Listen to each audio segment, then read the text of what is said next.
Ang ipinakong Mesiyas ay karunungan at lakas ng Diyos na tagapagligtas.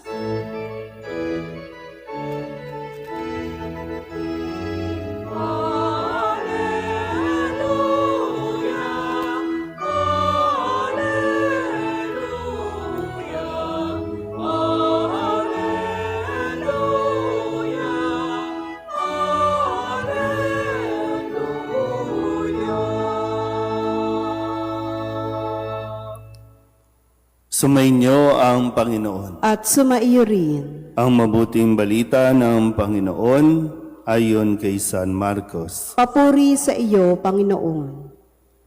Noong panahong iyon, napakita si Jesus sa 11 alagad at sinabi niya sa kanila, "Humayo kayo sa buong sanlibutan at ipangaral ninyo sa lahat ang mabuting balita.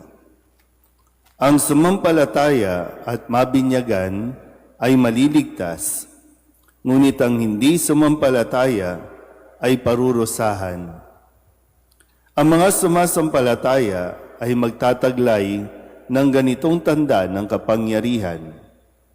Sa pangalan ko'y magpapalayas sila ng mga demonyo at magsasalita ng iba't ibang wika. Sila'y hindi maaano, dumampot man ng ahas o uminom ng lason, at gagaling ang mga may sakit na maputungan ng kanilang kamay." Pagkatapos magsalita sa kanila, ang Panginoong Hesus ay iniakyat sa langit at lumuklok sa kanan ng Diyos. Humayo nga ang mga alagad at nangaral sa lahat ng dako. Tinulungan sila ng Panginoon sa gawaing ito. Pinatototohanan niya ang salitang kanilang ipinangangaral sa pamamagitan ng kapangyarihang gumawa ng himala na ipinagkaloob niya sa kanila. Ang mabuting balita ng Panginoon. Pinupuri ka namin, Panginoong Hesu Kristo. Isang magandang umaga po sa inyong lahat. Bagamat ngayon ay Sabado sa ikatlong linggo ng Pasko ng Pagkabuhay, ngayon din ay ating ipinagdiriwang ang kapisahan ni San Marcos, ang manunulat ng mabuting balita.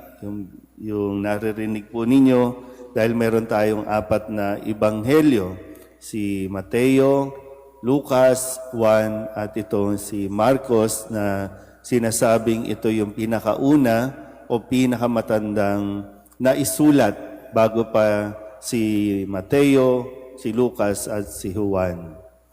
Pero bago po ang mensahe para sa pagdiriwang ni San Marcos, atin po munang balikan ang ilan sa mga salita na ating natanggap ngayong linggong ito. Noong Lunes, sinimulan din natin ang pakikinig tungkol sa diskurso o yung tinapay ng buhay, yung tinapay na ipinapakilala sa atin ng ating Panginoong Hesu Kristo.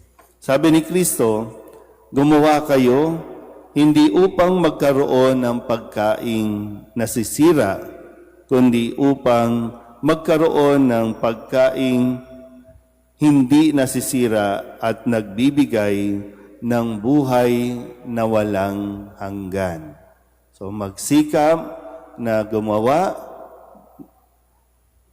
ng magkaroon ng pagkaing magbibigay sa atin ng buhay na walang hanggan. So wag lang tayong mag-focus doon sa paano tayo mabubuhay sa araw-araw dito sa mundong ito, kundi kailangan din natin isipin, mabubuhay ba tayo sa kabila? Dahil mayroong buhay pagkatapos ng buhay dito. Noong Martes, ang sabi pa rin ni Kristo, "Sapagkat ang pagkaing bigay ng Diyos ay yaong bumaba mula sa langit at nagbibigay buhay sa sanlibutan." So mayroong ibinigay ang Diyos sa pagkain para sa atin galing sa langit. At nung Miyerkules, binanggit niya na ako ang pagkaing nagbibigay buhay. Ang lumalapit sa akin ay hindi na magugutom, at ang nananalig sa akin ay hindi na mauuhaw kailanman. So yung pinapaliwanag niya tungkol sa tinapay ng buhay, tinapay na bumaba mula sa langit, walang iba kundi siya rin. Nung Webes, ang sabi naman, at ang pagkaing ibibigay ko sa ikabubuhay ng sanlibutan ay ang aking sarili.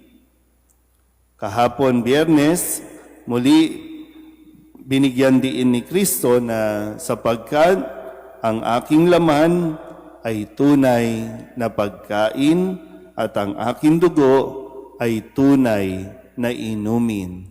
Kaya hinihiling natin na nawa mabuksan ang ating mga mata, ating isipan na ang tinatanggap natin sa pagdiriwang na ito ng banal na Eukaristiya doon sa kapirasong tinapay ay walang iba kundi si Kristo, ang kanyang katawan.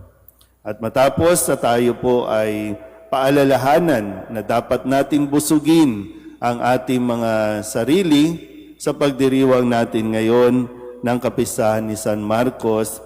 Isa sa mga paalala niya ay, umayo kayo sa sanlibutan at ipangaral ninyo sa lahat ang mabuting balita.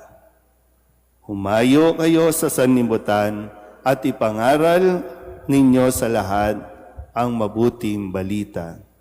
Kaya kung babalikan natin ulit, binusog muna ni Jesus ng mga turo at aral ang kanyang mga alagad. Dahil naniniwala naman tayo na we cannot give what we don't have. Hindi mo maibibigay ang mga bagay na wala ka naman. Kaya paano magpapahayag ng salita ng Diyos kung hindi tayo nagbabasa, kung hindi tayo nakikinig ng salita ng Diyos? Ano ang ipapayo mo sa mga tao na may mga pinagdaraanan kung wala kang salita ng Diyos? Ito po ay hindi lang misyon ng mga alagad, ito ay misyon nating lahat, lalo pa kung ikaw ay nagpapahayag na sumasampalataya kay Kristo. Bilang mga Kristiyano, tinatawagan tayong tumayo, tumindig, magsalita, nang sa ganon ay mas maraming magpahayag ng katotohanan. Amen.